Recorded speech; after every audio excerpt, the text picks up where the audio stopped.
साई राम। श्री साई सच्चरित्र अध्याय 21।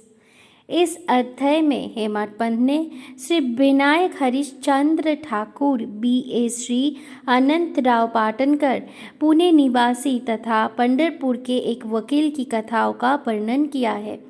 ये सब कथाएं अति मनोरंजक है। यदि इनका सारांश मनन पूर्वक ग्रहण कर उन्हें आचरण में लाया जाए तो आध्यात्मिक पथ पर पाठकगण अवश्य अग्रसर होंगे। प्रारंभ। ये एक साधारण सा नियम है कि गत जन्मों के शुभ कर्मों के फलस्वरूप ही हमें संतों का सानिध्य और उनकी कृपा प्राप्त होती है। उदाहरणतः हेमंत पंत स्वयं अपनी घटना प्रस्तुत करते हैं। वो अनेक वर्ष तक मुंबई के उपनगर बांद्रा के स्थानीय न्यायाधीश रहे। पीर मौलाना नामक एक मुस्लिम संत भी वहीं निवास करते थे। उनके दर्शनार्थ अनेक हिंदू, पारसी और अन्य धर्मावलंबी वहाँ जाया करते थे। उनके मुजावर पुजारी ने हेमंत पंत से भी उनका दर्शन करने के लिए बहुत आग्रह किया, परंतु किसी न किसी कारणवश उनकी भेंट उनसे न हो सकी। अनेक वर्षों के उपरांत जब उनका शुभ कल आया तब वो शिरडी पहुँचे और बाबा की दरबार में जाकर स्थायी रूप से सम्मिलित हो गए। भाग्यहीनों को संत समागम की प्राप्ति कैसे हो सकती है? केवल वो ही सौभाग्यशाली है जिन्हें ऐसा अवसर प्राप्त होता हो। संत द्वारा लोक शिक्षा का कार्य चिरकाल से ही इस विश्व में संपादित होता आया है। अनेकों संत भिन्न भिन्न स्थानों पर किसी निश्चित उपदेश के पूर्ति के लिए स्वयं प्रकट होते हैं। यद्यपि उनका कार्यस्थल भिन्न होता है, परंतु वो सर्वपूर्णतः एक ही है। वो सब उस सर्वशक्तिमान परमेश्वर की संचालन शक्ति के अंतर्गत एक ही लहर में कार्य करते हैं। उन्हें प्रत्येक के कार्य का परस्पर ज्ञान रहता है और आवश्यकता अनुसार परस्पर कमी के पूर्ति करते हैं, जो निम्नलिखित घटना द्वारा स्पष्ट है। Shri Thakur Shri B.H. Thakur Shri B.A. Revenue विभाग में एक कर्मचारी थे। वो एक समय भूमि मापक दल के साथ कार्य करते हुए बेलगांव के समीप बड़गांव नामक ग्राम में पहुंचे। वहाँ उन्होंने एक कानरी संत पुरुष अप्पा के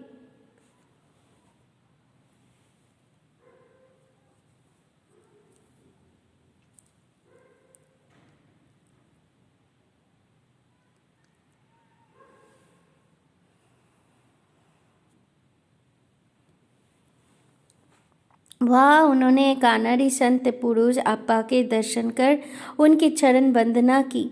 वो अपने भक्तों को निश्चल दास कृत विचार सागर नामक ग्रंथ, जो वेदांत के विषय में है, उसका भावार्थ समझा रहे थे। जब श्री ठाकुर उनसे विदाई लेने लगे तो उन्होंने कहा, तुम्हें इस ग्रंथ का अध्ययन अवश्य करना चाहिए और ऐसा करने से तुम्हारी इच्छाएं पूर्ण हो जाएगी तथा जब कार्य करते करते कालांतर में तुम उत्तर दिशा में जाओगे तो सौभाग्यवश तुम्हारी एक महान संत से भेंट होगी, जो मार्ग प्रदर्शन कर तुम्हारे हृदय को शांति और सुख प्रदान करेगा। बाद में उनका स्थानांतरण जुन्नर को हो गया, जहाँ की नाने घाट पार करके जाना पड़ता था। ये घाट अधिक गहरा और पार करने में कठिन था, इसलिए उन्हें मेष की सवारी कर घाट पार करना पड़ा, जो उन्हें अधिक असुविधाजनक तथा कष्टकर प्रतीत हुआ। उसके पश्चात ही उनका स्थानांतरण कल्याण में एक उच्च पद पर हो गया और वहाँ उनका नाना साहेब चातुरकर से परिचय हो गया। उनके द्वारा उन्हें श्री साई बाबा के संबंध में बहुत कुछ ज्ञात हुआ और उन्हें उनके दर्शन की तीव्र उत्कंठा हुई। दूसरे दिन ही नाना साहेब शिरडी के लिए प्रस्थान कर रहे थे। उन्होंने श्री ठाकुर से भी अपने साथ चलने का आग्रह किया। ठाणे के दीवानी न्यायालय में एक मुकदमे के संबंध में उनकी उपस्थिति आवश्यक होने के कारण वो उनके साथ ना जा सके। इस कारण नाना साहेब अकेले ही रवाना हो गए।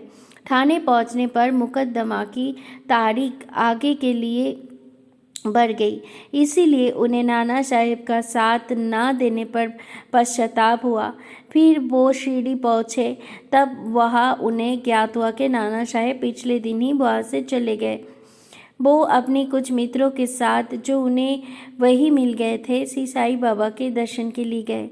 उन्होंने बाबा के दर्शन किए और उनके चरण कमल की आराधना कर अत्यंत हर्षित हुए। उन्हें रोमांच हो आया और उनकी आंखों से अश्रुधाराएं प्रवाहित होने लगी। त्रिकालदर्शी बाबा ने उनसे कहा, इस स्नान का मार्ग इतना सुगम नहीं जितना कि कानाडी संत अप्पा के उपदेश या नाने घाट पार मेषे की सवारी थी। आध्यात्मिक पथ पर चलने के लिए तुम्हें घोर परिश्रम करना पड़ेगा, क्योंकि वो अत्यंत कठिन पथ है। जब श्री ठाकुर ने हेतु गर्भ शब्द सुने, जिनका अर्थ उनके अतिरिक्त और कोई न जानता था, तो उनकी हर्ष का पारावार न रहा और उन्हें कानाडी संत के वचनों की स्मृति हो आई।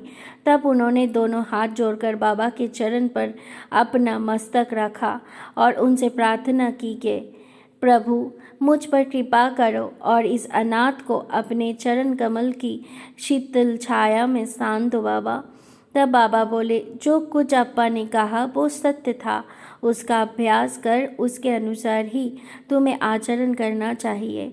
व्यर्थ बैठने से कुछ लाभ न होगा। जो कुछ तुम पठन करते हो उसका आचरण में भी लाओ, अन्यथा उसका उपयोग ही क्या। गुरु कृपा के बिना ग्रंथावलोकन तथा आत्मानुभूति निरर्थक ही है। श्री ठाकुर ने अभी तक केवल विचार सागर ग्रंथ में सिद्धांतिक प्रकरण ही पढ़ा था, परंतु उनकी प्रत्यक्ष व्यवहार प्रणाली तो उन्हें शिरडी में ही ज्ञात हुई।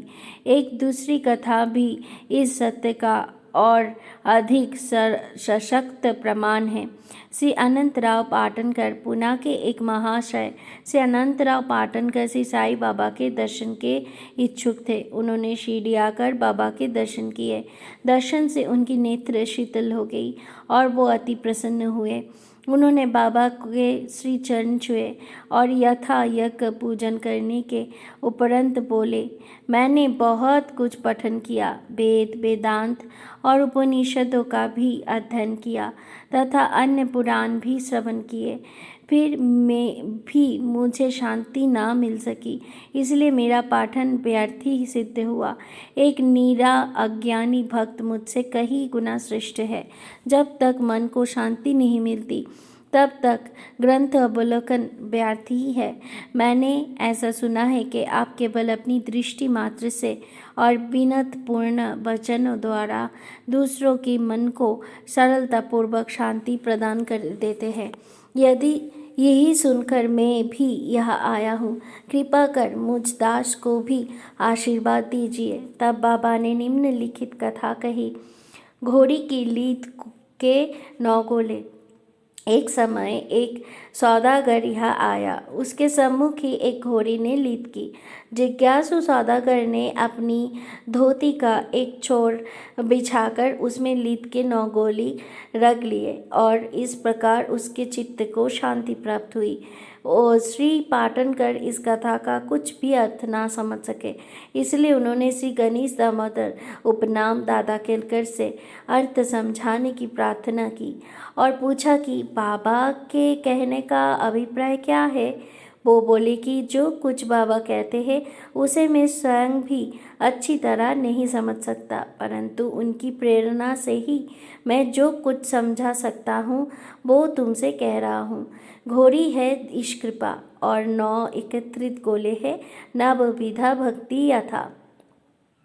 1 श्रवण, 2 कीर्तन, 3 नाम स्मरण, 4 पाद सेवन, 5 अर्चन, 6 बंधन, 7 दास्य या दासता, 8 सख्यता तथा 9 आत्मनिवेदन। ये भक्ति की 9 प्रकार है।